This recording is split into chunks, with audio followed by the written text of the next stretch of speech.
આ ઘટના છે સુરતની। ભાઈ બીજના દિવસે જ બહેનનો ભાઈ છીનવાઈ ગયો છે। સુરતના અઠવાલાઇન્સ વિસ્તારમાં બનેવીએ શાળાનો જીવ લઈ લીધો।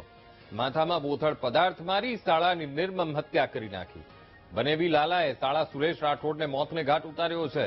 તો હત્યા પછી આરોપી બનેવી લાલા ફરાર થયો છે અને ઘર કંકાસમાં શાળાની હત્યા કરી હોવાનું પ્રાથમિક અનુમાન લગાવવામાં આવ્યું છે। તહેવારના દિવસે જ બનેવી તેની દીકરીને માર મારતો હતો અને ભાણીને ન મારવાનું કહી શાળાએ બનેવીને તમાચો મારી દીધો હતો। ત્યારે બનેવીને લાગી આવતા સૂઈ રહેલા શાળા પર ત્રિકમથી હુમલો કર્યો અને તેની નિર્મમ હત્યા કરી નાખી।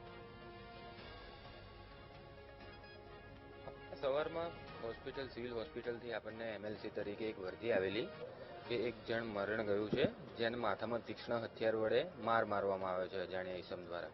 તો અત્યારે એ બોડીની અમે જાંચ કરવા માટે આવેલા છીએ અને પ્રાથમિક તપાસ અત્યારે ચાલુ છે। માહિતીમાં અત્યારે પૂછપરછમાં એટલું જાણવા મળ્યું છે કે શાળા બનેવીનો ઝઘડો હતો અને ફેમિલી ડિસ્પ્યુટ ચાલતો હતો અને એ ફેમિલી ડિસ્પ્યુટમાં જે શાળાએ બનેવીએ શાળાને મારેલું છે, તેથી જ પ્રાથમિક જાણકારી મળેલી છે।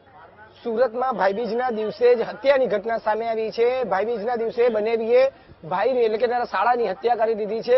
જે રીતે ઘટના સામે આવી છે તેને લઈને ભારે ચકચાર મચી છે।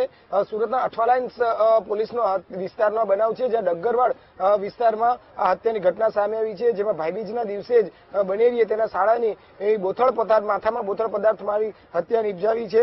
જેમાં જીજા લાલાએ તેના શાળા બનેવી રાઠોડની જે છે તેની હત્યા કરી નાખી છે। હત્યા કરી જે બનેવી જે છે તે ફરાર થઈ ચૂક્યો છે। ઘર કંકાસમાં જે છે તે હત્યા કર્યા હોવાનું સામે આવ્યું છે। નજીવી જેવી બાબતમાં તેની હત્યા કરી છે।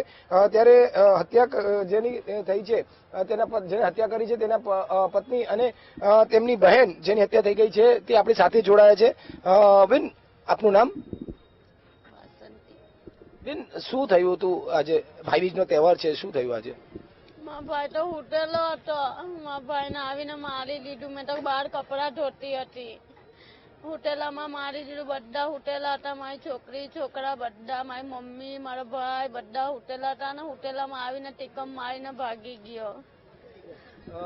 શા માટે આવું કર્યું? શું હતું? એ કાલે મારી છોકરીને એક તમાચો માર્યો મારા ઘરવાળાએ। તો મારો ભાઈ બોલ્યો કે વાર તહેવારના દિવસે કેમ છોકરીને મારે છે તું? તે ધમકી આપી કે આ તમાચો તને બહુ ભારી પડે, એટલું કહીને કાલે નાહી ગયો। પછી શું થયું? બસ પછી તો એ હવારે મારા ભાઈને મારીને નાહી ગયો। આજે ભાઈબીજ હતી, કઈ રીતનો તહેવાર ઉજવવાના હતા, શું કરવાના હતા?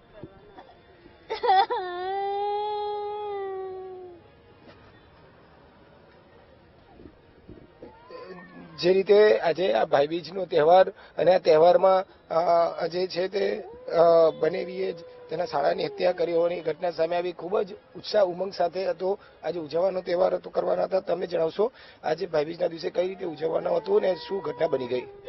ભાઈબીજના દાડા અમે ભાઈબીજ હર વર્ષે કરીએ છીએ। ભાઈને ઘેરે જમવા બોલાવીએ છીએ। એમને પત્નીએ એમને ભાઈને જમવા બોલાવવાના હતા, એમને સાથે જ રહી છે લોકો। પણ હવે એમના ઘરવાળા એવી રીતે મારીને ગયા કે બેનને તો કઈ હાલત જે નથી બોલવા માટે કે શું કહીને શું કરે છે, એવું છે એમાં। બિલકુલ, એટલે ખૂબ જ કરુણ ઘટના જે છે તે સુરતમાંથી સામે આવી છે। અત્યારે જોઈ શકાય છે જે રીતની આખી ઘટના સામે આવી છે તેમાં બનેવીએ જ તેના શાળાની હત્યા કરી નાખી છે।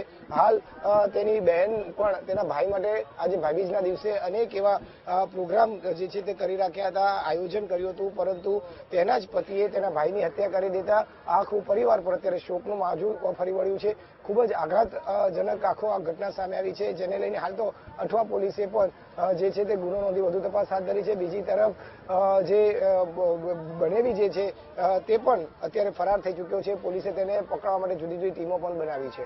કેમેરામેન સરજુ પારેખ સાથે ધ્રુવ સોમપુરા, વીટીવી ન્યૂઝ, સુરત।